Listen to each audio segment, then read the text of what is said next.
Progress report. You guys have seen the passenger side enough. So after work, I was able to get this side and almost get all of it done, but this stuff here, I really don't care about because I can come in here after I paint it. What's important is how smooth and clean this is, and on the bottom too. So there's this weird lip here. The original one had a license plate holder, as you can see it right here.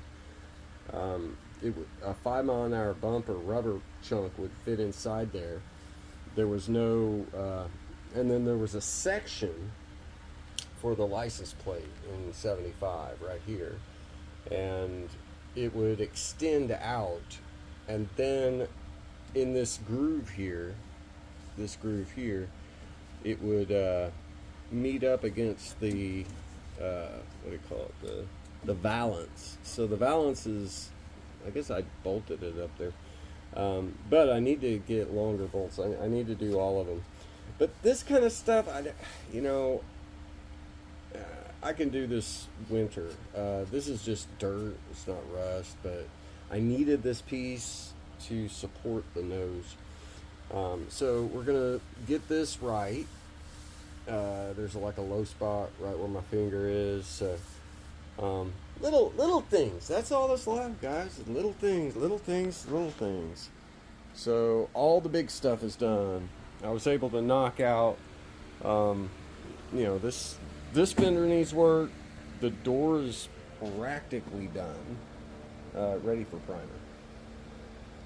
It may not look pretty, but there was some waves in it from multiple paint jobs, and by the time I got it flat with an 18-inch block in the center section, then I went with an 8-inch block over here, all hard blocks, actually not 8-inch, 4-inch, 80 grit.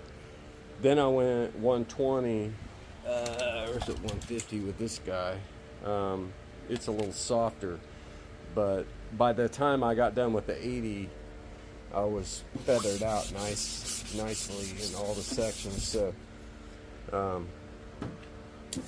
don't feel anything, I don't see anything. Wetted it down, dried it off, and it's looking really good and flat. So I'm happy with the door. Still got a little, like I said, just minor things that I gotta tune up. That little section, the hinge is perfect. This took me a long time to get the shims right on this guy, and I still have a little bit of a bulge right here because of the weather stripping. Brand new weather stripping in 2019, and it already cracked right around the corner, and it's just not laying right. It's causing a bulge to be there, but and it's weird because I can get everything just right, and then I get the bulge. If I get rid of the bulge, then it dips down over here. So it's all working out good. There's also a high spot right here. And that's the weather stripping as well. But I ain't gonna pay $200 for new weather stripping. I don't drive the car in the rain that much, but I do need to do some, get it eventually. Like I said, all that stuff can wait till after paint. Then we got the rear end. That was a big job, by the way, making this thing from scratch. But there's some minor little, nicks and stuff that I went in and I found, and some of them blended out without creating a dip, but that one needs work. I need to take a pencil and circle all of them. There's about 10 of them on here. And then I measured, I aired the tires up and measured the distance, because this was homemade. And so I got exactly 17 inches on both sides, so it's sitting right. When you're behind the car, the car rides high, it's jacked up, but I like it like that, so I like it like that. Not everybody's into that. That's cool. You can do the Carolina, whatever you want to do. But for me, I am practically done. Just little tweaks, and wait on the weather to shut down the bug activity. And the good news is I'm so close right now. Let's say that, and by the way, I looked out all the way to the 19th, and it's going to be 85 degrees. Um, so I gotta wait. I gotta wait. I don't want bugs. I don't want. I mean, I've been bit by mosquitoes the last few days, so I can't deal with that. Oh, by the way, this was an old repair, and I had to do it all over again from scratch. But yeah, dude, the car's done. Just tweaks. Just fine tuning it. See that guy right there?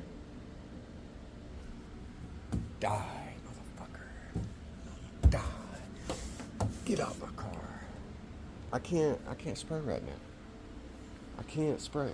I gotta wait. As hard as it is to wait. But that's alright. The longer I wait, the more little things I fix, and it's gonna all work out just right. This little corner right here is so hard to get right. Because like a 71 ends right here. And so this dip here pretty much lines up with here, not here. Which causes some funky curves to happen.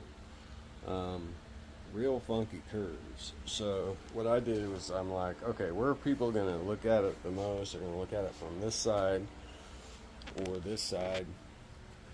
And, I just did the best I could. And, yeah, we need to primer it one more time. I can do that maybe tomorrow.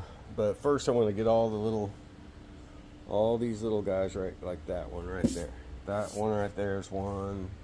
That's all that's left. Lots of little things. So I can go around with some filler and some hardener in separate piles and mix a little bit, fix a spot. Mix a little bit, fix another spot. And then come back, sand it all right, and then I'll be ready for primer proper like.